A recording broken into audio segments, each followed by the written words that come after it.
काफी अच्छा लग रहा है। आप सभी का स्वागत है आज के ग्राम सभा में। आज का ग्राम सभा विशेष सर्वेक्षण के लेकर के किया जा रहा है। इसमें मैं आपके पटोरी अंचल का विशेष सर्वेक्षण कानूनगो हूँ। मेरे बगल में ये विशेष सर्वेक्षण अमीन है, ये भी विशेष सर्वेक्षण अमीन है, ये भी विशेष सर्वेक्षण अमीन है। तो मुख्य रूप से सिवरा पंचायत के 4 राजस्व ग्राम हैं। 4 राजस्व ग्राम के विशेष सर्वेक्षण अमीन अभय कुमार चौधरी हैं।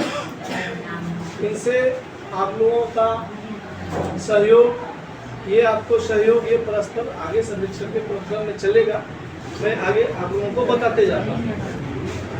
बिहार सरकार के अधिसूचना के बाद सबसे पहले बिहार सरकार के द्वारा अधिसूचना जारी किया गया कि पूरे राज्य में सर्वेक्षण का कार्य किया जाना है। उस अधिसूचना के उपरांत में बंदोबस्त अधिकारी समस्तीपुर के द्वारा प्रत्येक राजस्व ग्राम का उद्घोषणा किया गया है कि आज दिनांक इतना से आपके राजस्व ग्राम में सर्वेक्षण का कार्य प्रारंभ किया जाता है। इसमें आप लोगों का दायित्व है क्या करना है, हम लोगों का दायित्व है उसमें हम लोगों को क्या करना है, विस्तृत जानकारी आप लोगों तक पहुंचाएंगे। सबसे पहले जो घोषणा में लिखा गया है उसके बारे में आप लोगों को बता रहा हूं। राजस्व ग्राम शिवरा, थाना संख्या 165, राजस्व ग्राम सैदपुर, थाना संख्या 168, राजस्व ग्राम जोड़ी पोखर, थाना संख्या 160/2, राजस्व ग्राम चक आलम, थाना संख्या 164, अंचल पटोरी, जिला समस्तीपुर के सभी भूधारियों, लोक एवं सरकारी जमीन के अभिरक्षक सहित भूमि में हित रखने वाले सभी व्यक्तियों को एतद द्वारा सूचित किया जाता है कि अधो हस्ताक्षरी द्वारा प्रतिनियुक्त अथवा प्राधिकृत कोई व्यक्ति ग्राम की सीमा एवं उसके भूखंडों के सीमांकन या पहचान के लिए भूखंड में प्रवेश कर सकते हैं। इस घोषणा के माध्यम से आप सभी तक यह जानकारी पहुंचाई जा रही है कि सरकार के द्वारा प्रतिनियुक्त हम लोग कर्मी लोग आपके प्रत्येक प्लॉट पे जाएंगे। आपसे प्रत्येक प्लॉट का, जिनका जो प्लॉट होगा, संबंधित जानकारी इकट्ठा करेंगे, उसमें आप लोगों की सहायता करनी होगी। आगे है, आपको निर्देशित किया जाता है कि सर्वेक्षण के उद्देश्य से भूखंडों की पैमाइश, जांच पड़ताल करने तथा वृक्षों, जंगलों, खरीफ फसलों या ऐसी अन्य बाधाओं जैसा भी आवश्यक हो तो काटने हटाने में उन्हें सहयोग करें एवं उन्हें उनके कर्तव्यों के निर्वहन में किसी प्रकार का बाधा अड़चन उत्पन्न न करें। यदि हम लोग आपके गांव में, आपके प्लॉट पे आए तो किसी प्रकार की बाधा हो, तो बाधा यदि होगी तो सर्वेक्षण में कार्य में दिक्कत होगा, तो यदि हटाने की आवश्यकता पड़ेगी तो हटाया जाएगा, नहीं तो उसका यदि विकल्प होगा तो विकल्प के आधार पे आगे का काम होगा। उस संबंध में आप लोगों से यह अनुरोध होगा कि आप लोग विवाद, अड़चन, व्यवधान उत्पन्न नहीं करेंगे। आपको यह भी निर्देशित किया जाता है कि अपने भूखंडों की सीमाओं को भूखंडों के सभी मेर पर मिट्टी का स्तंभ देकर सीमांकित करें। जो प्लॉट आपके दखल में है, जो प्लॉट आपका है, उसकी पहचान के लिए कहां से कहां तक है उस पे मिट्टी का मेर बना करके उसको फिक्स कर दीजिए। ऐसा कभी कभी देखा गया है कि कहीं मेर नहीं है लेकिन ऐसे अंदाज से काम चल रहा है कि यहाँ से यहाँ तक है। ऐसी स्थिति में सर्वेक्षण के क्रम में जब हम आपके प्लॉट पे जाएंगे दिक्कत होगा। कोई कहेगा कि हमारा इधर यहाँ तक है, हमारा यहाँ तक है, उससे पहले आप लोग मेर से सीमांकित कर लीजिए, जिससे जब जाएंगे स्थल सत्यापन में तो उस समय आसानी से कार्य कर लेंगे। नहीं होने देगा सर। रुकिए, अभी बाबा आपकी हर एक बात को सुनेंगे, प्रयास करेंगे कि आपको समझा कर ही जाए, और यदि उसमें भी आपत्ति होगी तो आपको अपने कार्यालय के लिए बुलाएंगे भी कि आइए आप कार्यालय में, चूंकि इतना लोगों को एक साथ समझाना कठिन है, तो एक एक करके आपको कार्यालय भी आकर के समझेगा। आगे बढ़ते हैं कि सर्वेक्षण में करना क्या है। ये सबसे पहला काम हो गया कि जिला बंदोबस्त अधिकारी सर के द्वारा ये घोषणा कर दिया गया। इसके बाद की कार्रवाई है प्रपत्र 2 और प्रपत्र 3 का भरना। आप लोग सोशल मीडिया के माध्यम से या अमीन साहब आपके गांव में आते हैं तो जानकारी आप लोगों को मिली होगी। नहीं मिली है तो मैं बता रहा हूं कि प्रपत्र 2 उसका नाम है स्वघोषणा, सेल्फ डिक्लेरेशन। आपको उस फॉर्म को भर करके अपने जमीन के होने का दावा करना है। उसमें अपना नाम, जो घर के मालिक हैं, अपना नाम, पिता का नाम, पता, खाता, खेसरा, रकबा, चौहद्दी, जमाबंदी संख्या और किस आधार पे आपको भूमि मिला है, जिसको आप दखल किए हुए हैं, उत्तराधिकार में मिला है या क्रय में मिला है या दान में मिला है, उसका विवरण आपको बताना है। नया खाता खेसरा या पुराना, सब पे चर्चा करेंगे, क्योंकि अभी एक प्रश्न का आंसर देंगे, सभी बात हो जाएगा, ठीक है, सबको संबंधित जमीन का दस्तावेज उसी के साथ संलग्न करना है और आधार कार्ड लगाना है।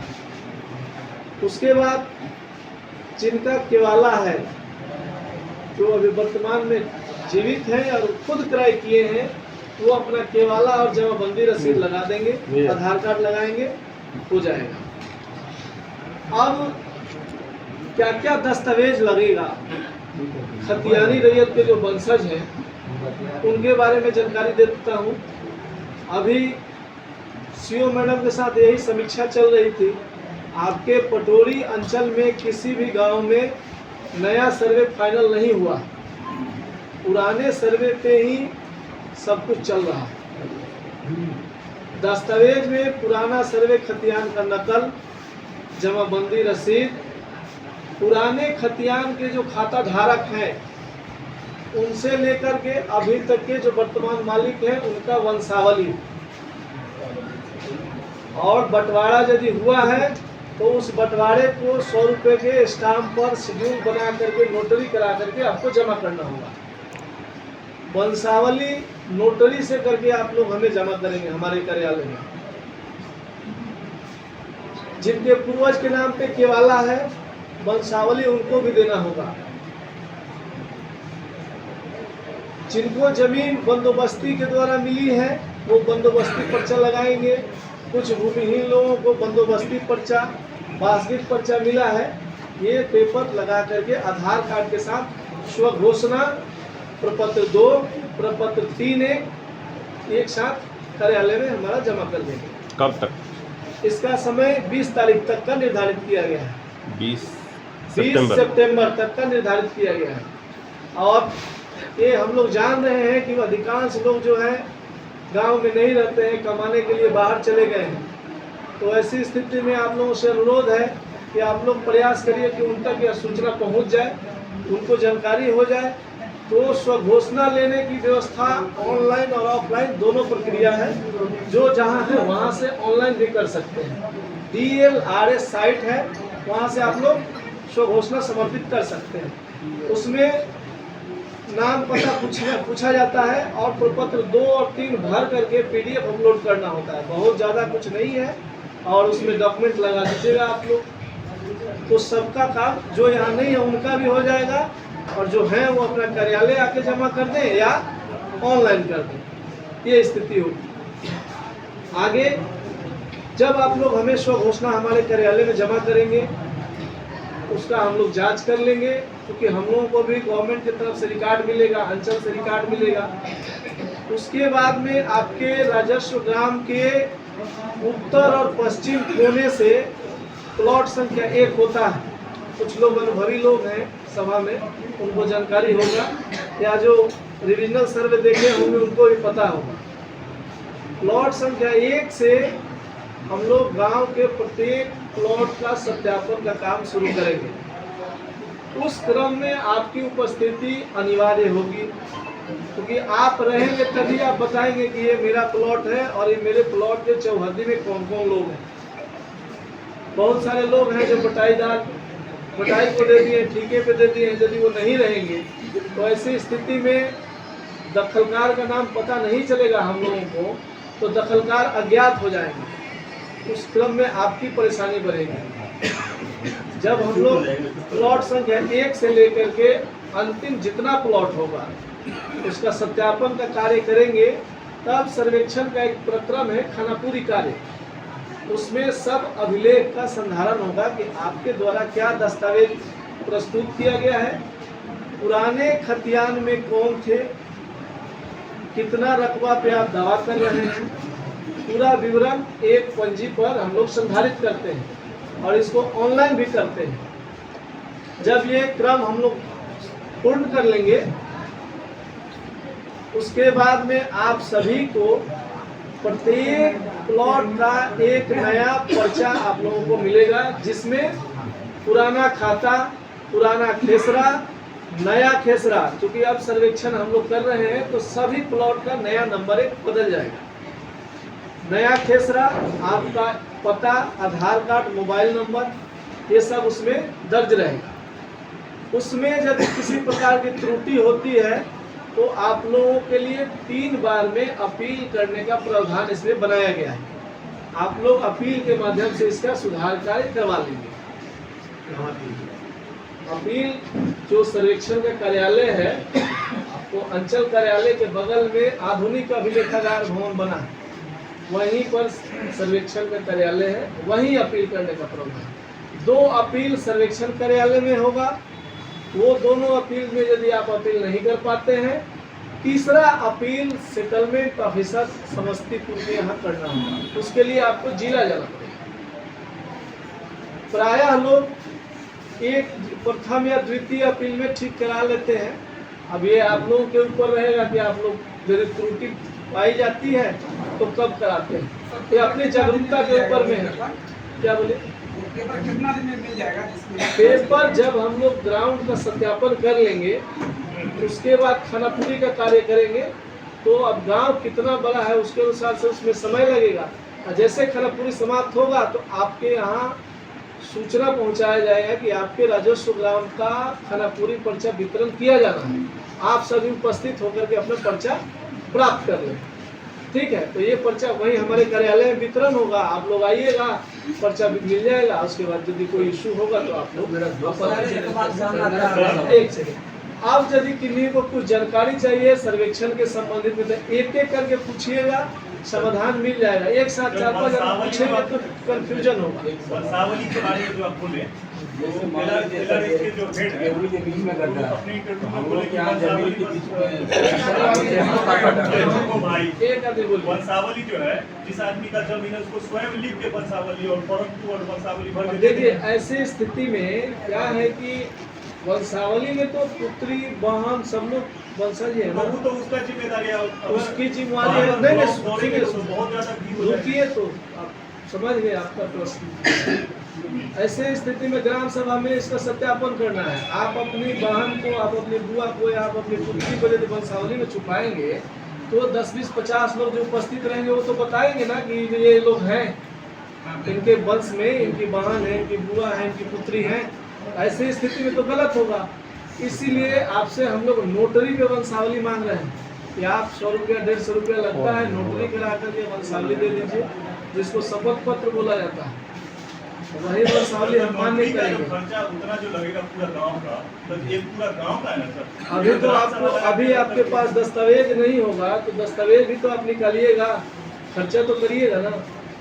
आपको तो ऑफिस खर्चा की तो नहीं है, इसमें तो निःशुल्क कार्य है, लेकिन आपके लिए जो दायित्व निर्वहन कर दिया गया है उसकी जिम्मेदारी तो आप है। सरकार फ्री में व्यवस्था नहीं तो आप पूरे आप जो वंशावली बनाइएगा पूरी बहन, बुआ, बेटी सबका नाम दर्ज करके दीजिए। ग्राम सभा में हम पारित कराएंगे, सत्य पाया जाएगा तो ठीक है, नहीं तो हम सूचना कर देंगे कि आपके द्वारा जो वंशावली दिया गया है गलत तरीके से बना के दिया गया है। ठीक है ना? बुआ से भी पीछे दिया जाएगा। क्या बोले? बुआ से भी पीछे दिया देखिए, जाएगा। खतियानी रैयत में जितने लोग हैं, वंश वृक्ष का मतलब ही यही होता है कि जितने लोग हैं सभी लोगों का नाम दर्ज करिए।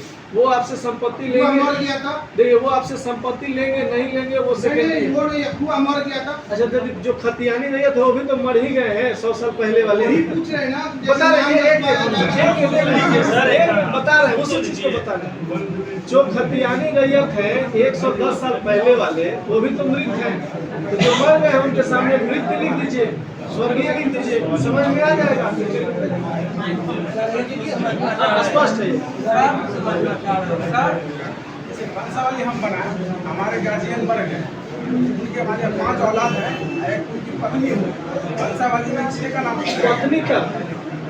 पत्नी तक हाँ, पत्नी से नीचे नहीं जरूरत है। ये खानदानी वाला जमीन है। हाँ, किसी भी जमीन में केवलाधारी भी है, यदि पति की मृत्यु हो गई तो पत्नी है तो पत्नी के नाम पे ही सर्वेक्षण होगा, पुत्र के नाम पे सर्वेक्षण नहीं होगा। ये सब वहाँ नौकरी से वाला होगा ना, वंशावली।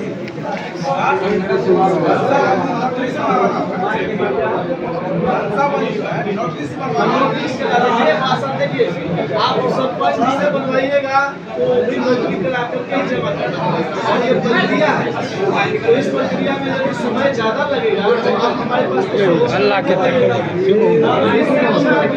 10 मिनट